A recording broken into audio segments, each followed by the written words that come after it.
Di episode kali ini saya akan membahas bagaimana cara mengurus surat keterangan tidak mampu. Saya akan menjelaskan apa gunanya punya surat keterangan tidak mampu, dokumen yang dibutuhkan, kemana mendaftarnya, dan berapa biaya pendaftarannya. Mau tahu gimana caranya? Sebelum kita membahas detailnya, jangan lupa untuk subscribe dan like karena channel ini membahas berbagai cara untuk mendapatkan uang tambahan.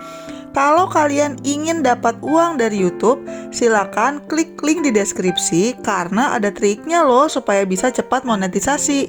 Selain itu, di deskripsi juga ada banyak sekali link lain yang bisa membantu teman-teman mencari penghasilan tambahan dan juga berhemat. Oke, yuk lanjut lagi nonton videonya. Selamat menonton! Di masa pandemi seperti sekarang, banyak keluarga yang kehilangan mata pencaharian atau pemasukannya menurun secara drastis. Kalau kondisi teman-teman sudah sangat membutuhkan bantuan, saya sarankan untuk mempertimbangkan membuat surat keterangan tidak mampu. Kenapa?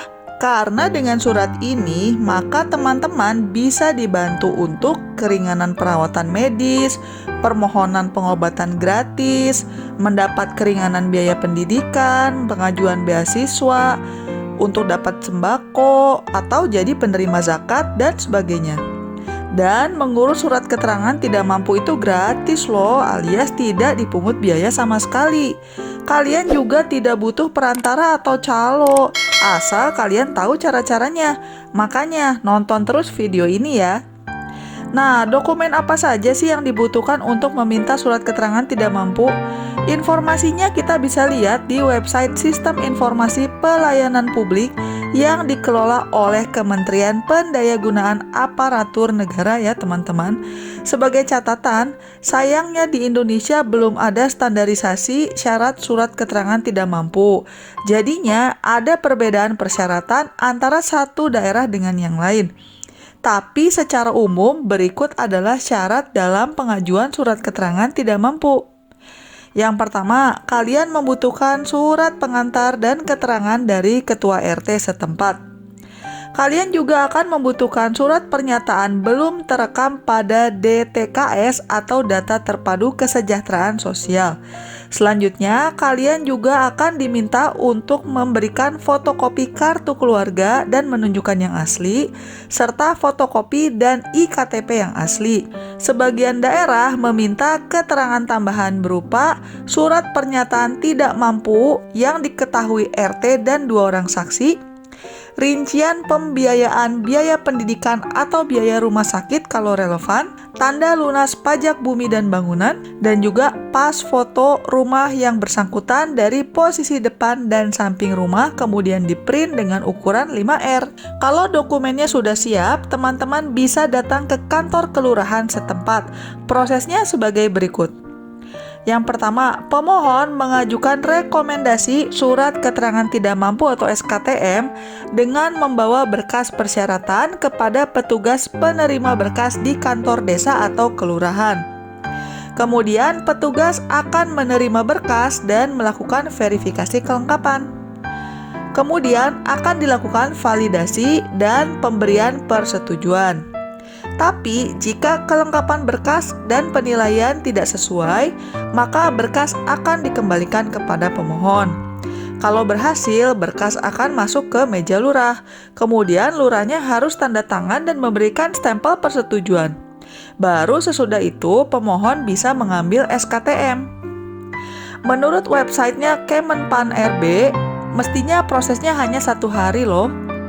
Sebagai catatan, kalau dalam proses pengurusan surat keterangan tidak mampu, kalian dipersulit prosesnya, dipungut biaya liar oleh oknum, atau ada calo yang memaksa, kalian bisa loh melaporkan mereka kepada pemerintah melalui website yang namanya www.lapor.go.id. Jangan lupa juga memberikan bukti-buktinya kalau ada. Ya, mungkin di masa lalu banyak oknum ya, tapi makin kesini pemerintah berusaha membenahi kok. Jadi jangan mau kalau disuruh bayar pungutan liar. Kebanyakan orang kalau ditanya apakah merasa kaya atau tidak, biasanya jawabannya tidak ya.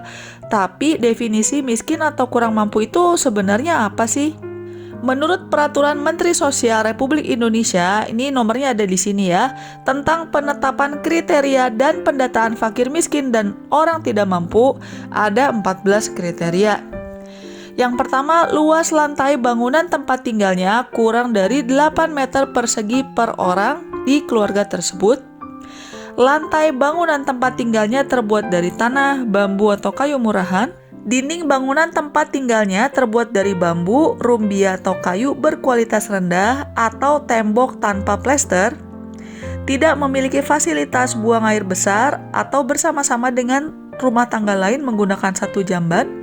Sumber penerangan rumah tangga tidak menggunakan listrik. Air minum berasal dari sumur atau mata air yang tidak terlindungi seperti sungai atau air hujan. Bahan bakar untuk memasak sehari-hari adalah kayu bakar arang atau minyak tanah. Hanya mengkonsumsi daging, susu, ayam 1 kali dalam seminggu. Hanya membeli 1 setel pakaian baru dalam setahun. Hanya mampu makan 1 atau 2 kali dalam sehari. Tidak sanggup membayar biaya pengobatan di puskesmas atau poliklinik. Atau sumber penghasilan kepala rumah tangganya adalah petani dengan luas lahan setengah hektar, buruh tani, nelayan, buruh bangunan, buruh perkebunan, atau pekerjaan lainnya dengan pendapatan di bawah 600.000 per bulan. Pendidikan terakhir kepala rumah tangga adalah tidak sekolah atau tidak tamat sekolah dasar atau hanya sekolah dasar.